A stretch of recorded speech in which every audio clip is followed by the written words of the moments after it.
Junk city की वो भारी लोहे की बिल्डिंग किसी कसाई खाने से कम नहीं थी। अंदर आते ही केमिकल्स की तीखी बदबू और मशीन्स की हमिंग आवाज ने लकी और जायरा का स्वागत किया। ये ग्रेग की लैब थी। चारों तरफ कांच के बड़े बड़े जार्स थे जिसमें हरे रंग के लिक्विड में अजीब चीजें तैर रही थीं। ये अंधेरे कोने से टिक टॉक करते हुए कदमों की आवाज आई। एक छोटी हाइट का आदमी जिसने अपने चेहरे से बड़ा चश्मा पहना हुआ था और एक गंदा सा लैब कोट पहना हुआ था, उनके करीब आया। ये ग्रेग था। ग्रेग ने उन दोनों को ऊपर से नीचे तक देखा और एक चिपचिपी सी मुस्कान दी। स्वागत है मेरे बच्चों, मेरी लैब में तुम्हारा स्वागत है। ग्रेग की आवाज किसी फटे हुए स्पीकर जैसी थी। तुम मेरे खास मेहमान हो, डरने की बिल्कुल जरूरत नहीं है।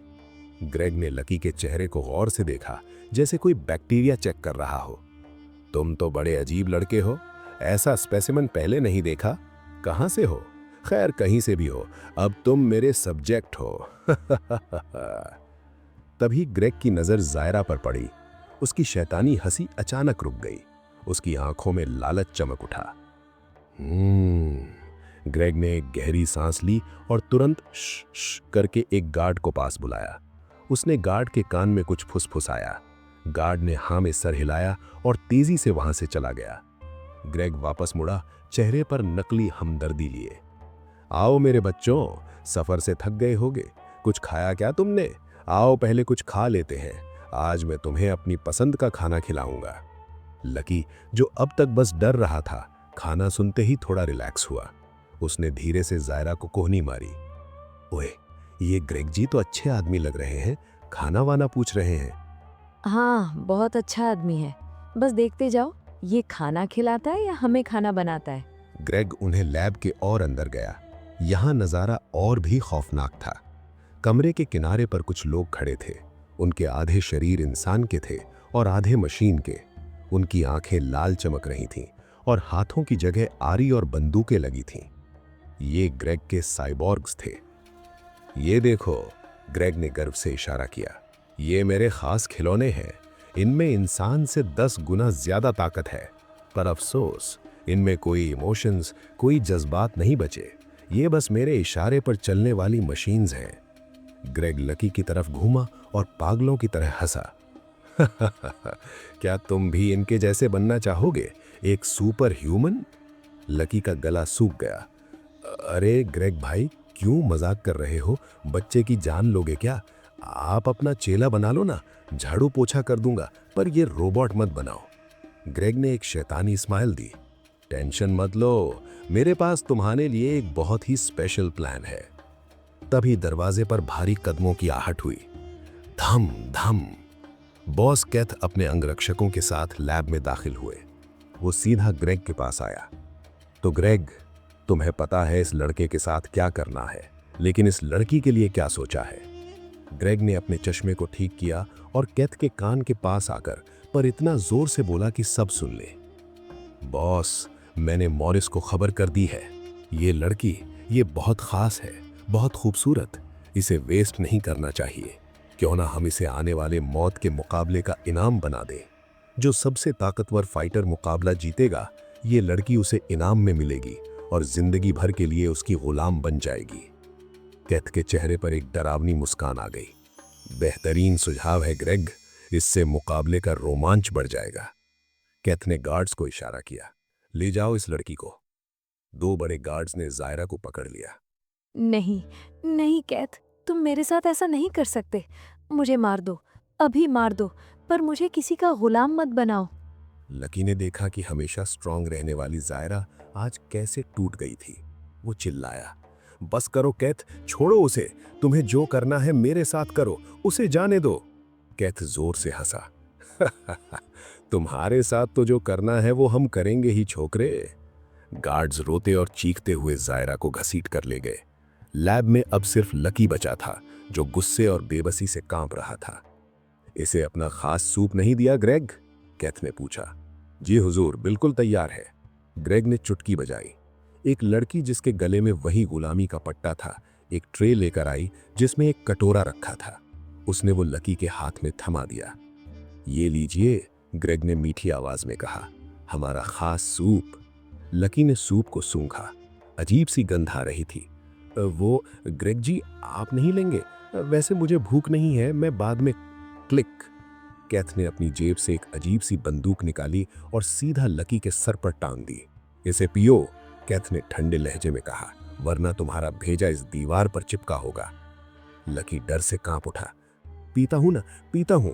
उसने जल्दी से कटोरा मुंह से लगाया और एक सांस में वो कड़वा सूप पी गया। जैसे ही आखिरी घूंट गले से उतरा, दुनिया घूमने लगी। लकी का सर चकराने लगा। जमीन ऊपर और छत नीचे होती दिखी। धड़ाम। लकी बेहोश होकर जमीन पर गिर पड़ा। अंधेरा होने से पहले उसने आखिरी आवाज सुनी। वो थी ग्रेग और कैथ की शैतानी हंसी। वहां अनीरोसा के शाही दरबार खास में रानी रोज अपने सिंहासन पर चिंता में बैठी थी। उनके सामने सेनापति Olin, sir Albert, lady Elara और बाकी मंत्री खड़े थे। सेनापति ओलिन, ऐसी क्या बात हो गई जो आपने इतनी अर्जेंट मीटिंग बुलाई? सब खैरियत तो है? सेनापति ने सर झुकाया। माफी चाहता हूँ रानी रोज, पर बात बहुत गंभीर है। अनीरोसा के बॉर्डर पर जो सितारा गांव है, मेरे सिपाही वहां गश्त पर गए थे। उन्होंने खबर दी है कि वो गांव पूरी तरह से खाली हो चुका है। खाली? रानी हैरान हुई। जी, वहां एक भी इंसान मौजूद नहीं है, और सबसे डरावनी बात यह है कि वहां कोई हमला नहीं हुआ, न कोई खून, न कोई तोड़फोड़। घरों के दरवाजे खुले हैं, खाना टेबल पर रखा है, दुकानें खुली हैं, बस लोग गायब है, जैसे हवा में धुआं बन गए हो। हॉल में सन्नाटा छा गया। सबके चेहरे पर खौफ था। क्या? रानी रोज खड़ी हो गई। ये कैसे मुमकिन है? लेडी अलारा ने अपना हाथ आगे किया। हवा में एक नीली रोशनी घूमी और एक गोल आईना यानी ऑर्ब बन गया। उसमें उस गांव का दृश्य दिख रहा था। वो नजारा दिल दहला देने वाला था। एकदम सुनसान गलियां, झूले हिल रहे थे पर कोई बच्चा नहीं था। चूल्हे जल रहे थे पर कोई पकाने वाला नहीं था। एक मनहूस शांति थी वहां। सर एल्बर्ट ने गंभीरता से कहा, अगर आपकी इजाजत हो रानी साहिबा, तो मैं खुद वहां जाकर मुआयना करना चाहूंगा। ये किसी मामूली दुश्मन का काम नहीं लगता। तुरंत जाइए सर एल्बर्ट, पता लगाइए कि आखिर वहाँ क्या हुआ है। हमें हर हाल में अपने लोगों को बचाना है। सर एल्बर्ट ने ओलिन को इशारा किया, चलिए सेनापति। और अगले ही पल वो दोनों वहां से गायब हो गए। वहीं राज अपने कमरे में वापस आ चुका था। वो अपने बिस्तर पर लेटा छत को घूर रहा था। उसका दिल आज बहुत भारी था। माँ, पापा, पता नहीं उनका क्या हाल होगा। सबको लग रहा होगा मैं मर चुका हूँ। पुलिस ढूंढ रही होगी, माँ रो रही होगी। वो खुद से बातें कर ही रहा था कि कमरे का तापमान अचानक बदल गया। वही सुनहरी रोशनी फिर से कमरे के बीचों बीच प्रकट हुई। इस बार उसकी चमक में एक तेजी थी, एक हड़बड़ी थी। घर जाना है तो काली पहाड़ी की सबसे बड़ी गुफा में आओ। आवाज गूंजी, पर इस बार उसमें चेतावनी थी। जल्दी राज, तुम्हारे पास वक्त बहुत कम है। राज झटके से उठकर बैठ गया। आखिर कौन हो तुम? क्या चाहती हो मुझसे? रोशनी थोड़ा फड़फड़ाई।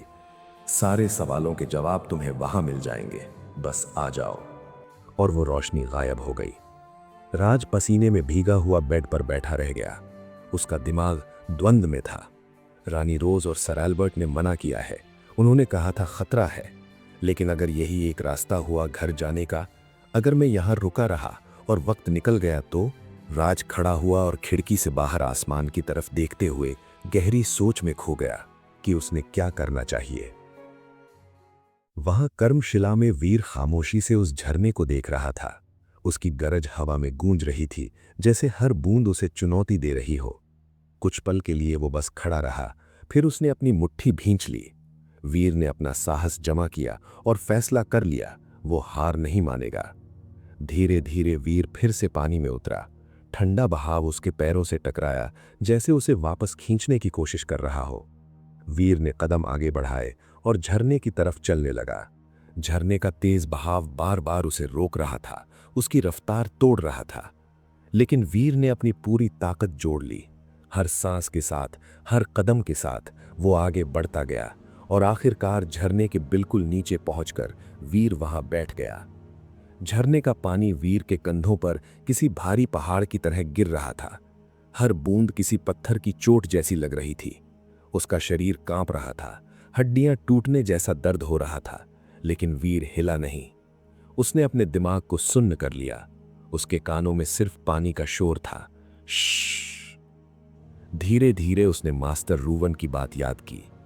उसी गर्मी, उसी ऊर्जा का इस्तेमाल करो। वीर ने अपनी सांसों पर ध्यान लगाया। एक गहरी सांस अंदर, एक गहरी सांस बाहर। अचानक उस ठंडे जमाने वाले पानी के बीचों बीच वीर के पेट के निचले हिस्से में एक हल्की सी गर्मी महसूस हुई, जैसे राख के नीचे कोई चिंगारी सुलग रही हो। वो चिंगारी भड़की। वीर का शरीर जो ठंड से नीला पड़ रहा था, अब धीरे धीरे गर्म होने लगा। दूर खड़े मास्टर रूवन ने देखा कि वीर के शरीर से भाप निकल रही है। बर्फ का ठंडा पानी जैसे ही वीर के शरीर को छू रहा था, वो गर्मी से भाप बनकर उड़ रहा था। वीर अब पूरी तरह ध्यान में डूब चुका था। उसके बंद आंखों के पीछे घना अंधेरा था। तभी उस गहरे अंधेरे के बीचों बीच एक रोशनी चमकी। ये कोई मामूली रोशनी नहीं थी। ये एक सुनहरी आग का गोला था जो हवा में तैर रहा था। उस आग की तपिश वीर को अपनी रूह तक महसूस हो रही थी। वो आग का गोला धीरे धीरे वीर के पास आया और उसने चारों तरफ फैली हुई काली धुंध को झटके से हटा दिया। उस आग के अंदर से एक गंभीर और प्रचंड आवाज आई, वीर। वीर का मन उस आवाज की ताकत से हिल गया। वो सुनहरी आग थोड़ा और करीब आई और बोली, तुम्हें ट्री ऑफ फायर पे आना होगा, वक्त बहुत कम है। ये सुनते ही वीर बुरी तरह चौंक गया। ट्री ऑफ फायर, ये क्या है? इसी हैरानी और झटके में वीर की एकाग्रता टूट गई। उसकी आंखें एकदम से खुली। जैसे ही ध्यान टूटा, उसके शरीर की गर्मी गायब हो गई और झरने के ठंडे पानी का भारी दबाव वापस आ गया। वीर का संतुलन बिगड़ गया। पानी के तेज बहाव ने उसे किसी तिनके की तरह उधा दिया। धड़ाम। वो लुढ़कता हुआ, पानी में गोते खाता हुआ सीधा नदी के किनारे आ गिरा। वीर बुरी तरह हाँप रहा था, खांस रहा था और ठंड से कांप रहा था। उसने लेटे लेटे आसमान की तरफ देखा। उसके दिमाग में अभी भी वही आवाज गूंज रही थी, ट्री ऑफ फायर, वक्त कम है। वीर ने मुश्किल से खुद को उठाया और सोचा, ये ट्री ऑफ फायर कहाँ है और वो आग, वो कौन थी? अब क्या करेगा वीर? क्या वो ढूंढ पाएगा ट्री ऑफ फायर? और क्या रात जाएगा उस काली पहाड़ी पे? क्या वो रास्ता ढूंढ पाएगा? और उधर लक्की, जब उसकी आंख खुलेगी तो वो खुद को किस हाल में पाएगा? जानने के लिए सुनते रहिए द थ्री लूजर्स, सिर्फ बिंदास रेडियो पे।